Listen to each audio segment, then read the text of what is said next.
আমরা শুকরিয়া আদায় করতেছি আমাদের প্রাণ প্রিয়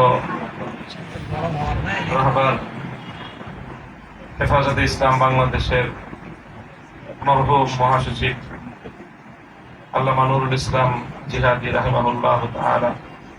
আমরা তো ওনাকে আমাদের জিম্মাদার হিসেবে রেখেই আমরা ভিতরে গিয়েছিলাম। অত্যন্ত দুঃখজনক এবং পরিতাপের সংবাদ আমাদেরকে ভিতরে পেতে হয়েছে।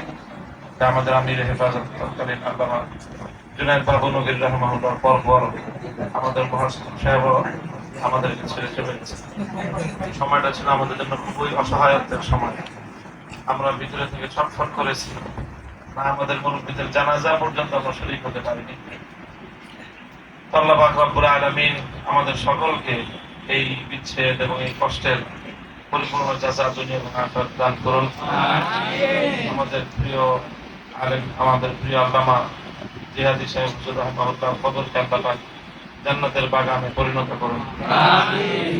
ওনার প্রতিষ্ঠিত এই জামিয়ার পক্ষ থেকে আজকে আমাদেরকে যে সম্মাননা প্রদান করা হলো, আমরা এই সম্মাননা আমি সকলের পক্ষ থেকে জামিয়ার বর্তমান ইন্তেজামিয়ার মোহতামিম সাহেব সহ সকল আসাদে কেরামের শুকরিয়া আদায় করতেছি। আল্লাহ পাক এই জামিয়াকে যেন দিন দিন তারাক্কি এবং উন্নতি দান করেন। মার্কাজি ইদারা হিসাবে দিনের সকল কাজে একটা মার্কাজি হাইসিয়াতে আল্লাহ পাক এই ইদারাকে খিদমত আঞ্জাম দেওয়ার তৌফিক দান করেন। এখন আজকে আমাদের একটা মূল উপলক্ষ হলো হযরত জিহাদি রহমাতুল্লাহ আলাইহির রূহের মাগফিরাতের জন্য ইনশাআল্লাহ বিশেষ দোয়া হবে।